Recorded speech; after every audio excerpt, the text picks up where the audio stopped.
আসসালামু আলাইকুম রহমতুল্লাহি ওয়া বারাকাতুহু। বিআরবি কেবলস মোনাজাতে আপনাদের সকলকে জানাচ্ছি আন্তরিক শুভেচ্ছা এবং মুবারকবাদ। আশা করছি ভালো আছেন এবং সুস্থ আছেন।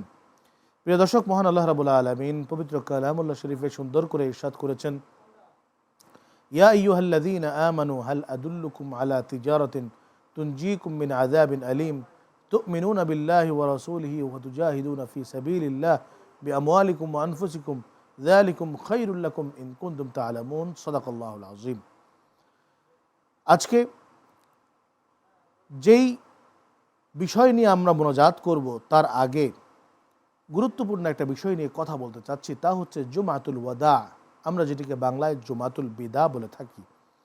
জুমাতুল ওয়াদা মানে হচ্ছে বিদায়ী জুমা, অর্থাৎ রমজানুল মুবারকের শেষ যে জুমাটা হবে। পবিত্র রমজান মাসের শেষ জুমার একটা গুরুত্বপূর্ণ তাৎপর্য রয়েছে, আর তা হচ্ছে এই রমজানুল মুবারকের শেষ জুমায় সমস্ত মুমিন মুসলমানরা তারা বিশেষভাবে মসজিদে গিয়ে থাকেন এবং মসজিদের ইমাম সাহেবগণ বিশেষভাবে তাদের জন্য দোয়া করে থাকেন, সম্মিলিত মোনাজাত হয়ে থাকে, বিশেষ বিশেষ কিছু বিষয় নিয়ে আলোচনা করে থাকেন এবং মাসের শেষ জুমাতে উপলক্ষ করে সারা বিশ্বে, সারা মুসলমানদের জন্য, সারা বিশ্বের মানুষদের জন্য বিশেষ মোনাজাত করা হয়ে থাকে। যার কারণে এই জুমাতুল ওয়াদা যেমনিভাবে ইসলামে অত্যন্ত গুরুত্বপূর্ণ একটি অধ্যায়, ঠিক তেমনিভাবে সামাজিকভাবেও অত্যন্ত গুরুত্বপূর্ণ। তাই আমরা এই জুমাতুল ওয়াদার দিনে প্রত্যেকেই সংকল্প করব যে এই পবিত্র রমজানুল মুবারকে যেরকমভাবে আমরা আমাদের নিজেদের জীবনকে সুন্দর করে সাজিয়েছি, গুছিয়েছি, আল্লাহ রাব্বুল আলামিনের ইবাদতে নিজেদেরকে মশগুল রেখেছি, ঠিক তেমনিভাবে মাসের অন্যান্য 11 মাস যেন আল্লাহকে ভুলে, আল্লাহকে ছেড়ে দিয়ে নিজেদের কাজে ব্যস্ত না হয়ে পড়ে, বরং আল্লাহ রাব্বুল আলামিনকে ঠিক এভাবেই স্মরণে রেখে ইবাদত করতে থাকি। আল্লাহ তাআলা যেন আমাদেরকে সেই তৌফিক দান করুন, আমিন। আজকে আসুন আমরা সেই আল্লাহ রাব্বুল আলামিনের দরবারে মোনাজাত করছি। আল্লাহুম্মা আমিন। রব্বানা আতিনা ফিদ দুনিয়া হাসানাতাও ওয়া ফিল আখিরাতি হাসানাতাও ওয়া কিনা আযাবান নার। রব্বুল আলামিন, জুমাতুল ওয়াদার দিনে তোমার দরবারে ইফতারির পূর্ব মুহূর্তে আমরা হাত পেতেছি। ইয়া রাব্বুল আলামিন, রমজানের শেষ জুমা পার করছি, জানি না সামনের জুমা পাই কিনা, জানি না সামনের রমজান আমরা পাই কিনা, জানি না আবার রোজা রাখতে পারি কিনা, জানি না এইভাবে আবার একসাথে বসে ইফতার করতে পারি কিনা। রব্বুল আলামিন, দয়া করে মাবুদ আমাদের সকলকে আল্লাহ তুমি মাফ করে দাও। রব্বুল আলামিন, এই জুমাতুল ওয়াদার দিনে আমাদের সকলের মুনাজাতগুলোকে তুমি কবুল ও মঞ্জুর করে নাও।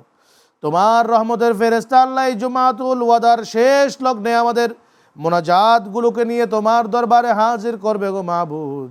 দয়া করে আমাদের গুনার দিকে না তাকাইয়া, আমাদের প্রত্যেকটা আমলের দিকে, টুটা ফাটা আমলের দিকে তাকাইয়া, সর্বোপরি তোমার প্যারা নবীজির উম্মত হিসেবে তোমার প্যারা হাবিবে পাকের দিকে তাকাইয়া আমাদের প্রত্যেকের মোনাজাতগুলোকে আল্লাহ তুমি কবুল করে নাও। বিআরবি কেবলসের মালিক বৃন্দ এবং কর্মকর্তা কর্মচারী বৃন্দ যারা রয়েছেন মাওলা, দয়া করে এই জুমার দিনে আল্লাহ তাদেরকে তুমি সুস্বাস্থ্য দান করে দাও। ইয়া রাব্বুল আলামিন, বেশি করে আল্লাহ ইসলামের খেদমত করার তৌফিক দান করে দাও। সেই সাথে আল্লাহ তাদের অন্তর্গত যেই কর্মজীবী মানুষরা তাদের আন্ডারে কাজ করছেন মাওলা গো, দয়া করে তাদেরকেও তুমি কবুল মঞ্জুর করে নাও। তাদের প্রতি উত্তম আল্লাহ যত্ন আত্মি যেন তারা করতে পারেন সেই তৌফিক তুমি আতা ফরমাও। ইয়া রাব্বুল আলামিন, দয়া করে আমাদের প্রত্যেককে ভাই ভাই হিসেবে আল্লাহ বেঁচে থাকার তৌফিক দান করে দাও। আমাদের ভিতরকার সমস্ত দুশ্মনী, সমস্ত আদওয়ানকে আল্লাহ তুমি দূর করে দাও। এই রমজানুল মুবারককে আল্লাহ আমাদের জন্য বরকতময় করে দাও। রব্বুল আলামিন, এই রমজান মাসে আল্লাহ আমাদের প্রত্যেককে তুমি মাফ করে দাও। জাহান্নাম থেকে আল্লাহ তুমি মুক্তি দান করে দাও। রব্বুল আলামিন, যদি তুমি মাফ না করো এই রমজান মাসে আল্লাহ আমরা সবাই ধ্বংস হয়ে যাব। দয়া করে আল্লাহ আমাদের প্রত্যেককে আপনি মাফ করে দেন। ও সাল্লাল্লাহু তাআলা আলা খাইরি খালকিহি ওয়া নূর আরশিহি সাইয়্যিদিনা মুহাম্মাদিন ওয়া আলিহি ওয়া সাহবিহি ওয়া আজওয়াজিহি ওয়া যুররিয়াতিহি আজমাইন বিওজুদি কালিমাত তাইয়্যিবা লা ইলাহা ইল্লাল্লাহু মুহাম্মাদুর রাসূলুল্লাহ সাল্লাল্লাহু